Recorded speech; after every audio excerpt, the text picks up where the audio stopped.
Now, this is a chart that we can use to get a sense of how planets work well for each individual ascendant.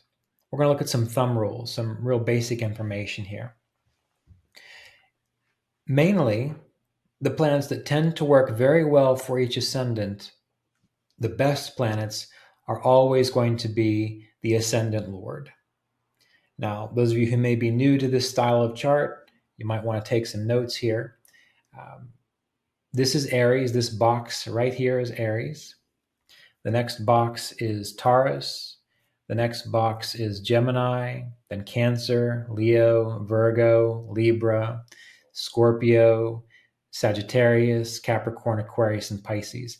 These boxes, the placements of each boxes, determines the ascendant.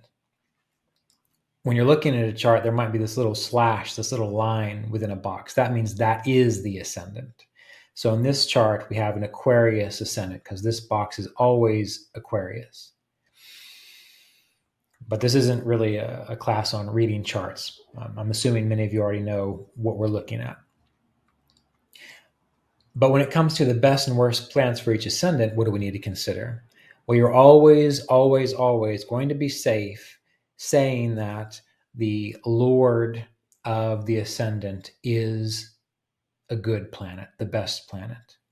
So for Aries, it's Mars. For Taurus, it's Venus. For Gemini, it's Mercury. For Cancer, it's the Moon. For Leo, it's the Sun. For Virgo, it's Mercury. For Libra, it's Venus. For Scorpio, it's Mars. Sagittarius, it's Jupiter. Capricorn, it is Saturn. Aquarius, it is Saturn. And Pisces, it is Jupiter. And that's because the ascendant Lord represents, in a way, a person's unique expression in this world, how they work within the world. It's their body. It's the direction of their life.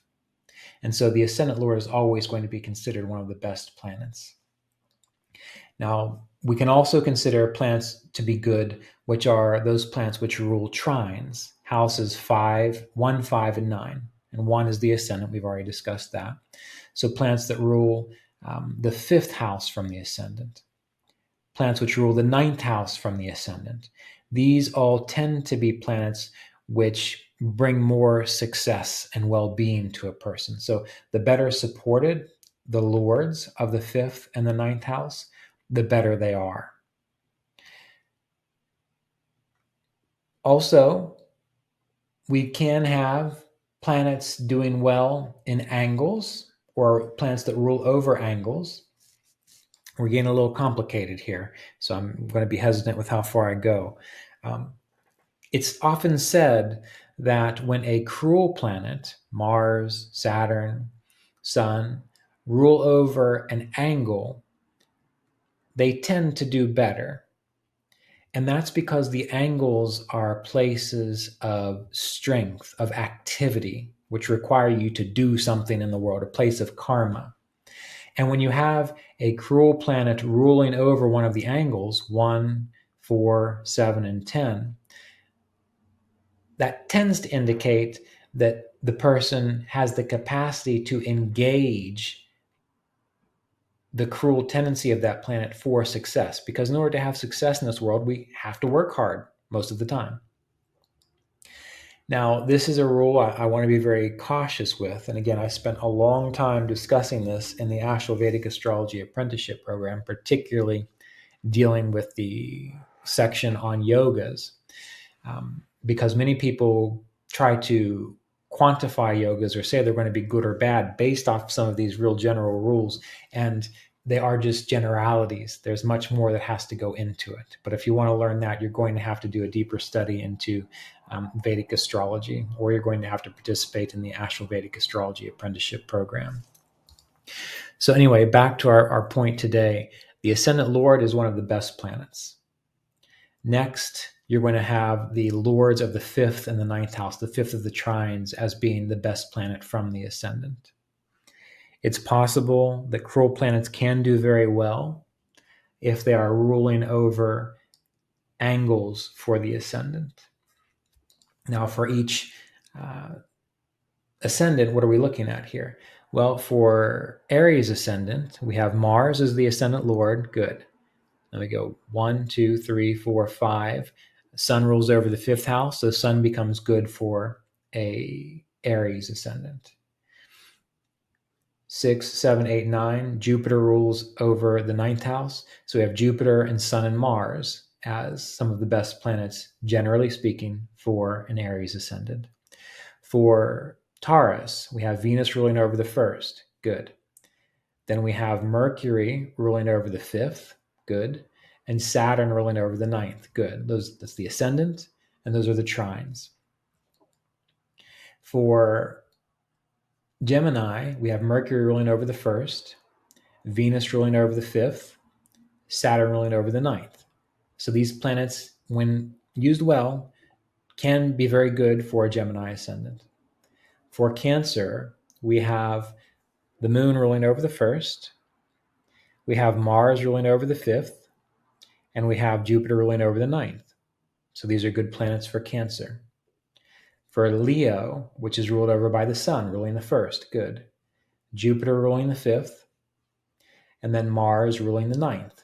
So for Leo ascendant, Sun certainly, Jupiter, and Mars as the best planets, potentially the best planets. Virgo, we have Mercury ruling over the first, good. Saturn ruling over the fifth, and then Venus ruling over the ninth. For Libra, Venus ruling over the first, Saturn ruling over the fifth, and then Mercury ruling over the ninth. Scorpio, Mars rules over the first, Jupiter rules over the fifth, Moon rules over the ninth. Sagittarius, Jupiter rules the first, Mars rules the fifth, Sun rules the ninth. Capricorn, Saturn rules over the first, Venus rules over the fifth, Mercury rules over the ninth. Aquarius, Saturn rules over the first, Mercury rules over the fifth, Venus rules over the ninth. And then Pisces, Jupiter rules over the first, Moon rules over the fifth, Mars rules over the ninth. And so from a very basic foundational level, these are planets based on the ascendant, which are going to tend to do well. Once again, I want to encourage you to look at the series of videos I did on the planets for each ascendant to really get some deeper insights into what we're discussing here. And you can figure the rest out on your own when it comes to the worst planets. Generally, difficulties come from the third lord, the sixth lord, and the 11th lord. You're probably thinking, well, what about the 8th and the 12th lord? Well, those are neutral, more neutral. They depend on what other houses the lord of those planets rule over. As you can see, this is where it starts to get complicated, and this is where you need to do a bit of a deeper study. But the 3rd, the 6th, and the 11th, they tend to get in our way. They tend to give us more obstacles and delays to our success. Now, when it comes to the purpose of each planet, they might be doing really good things, but they have to be placed in such a situation that they can do those good things. And that'll be the topic of our next video when we look at what is the purpose of each planet. And if that purpose is supported in the chart, even what we might consider to be a worst planet can be very helpful and very good.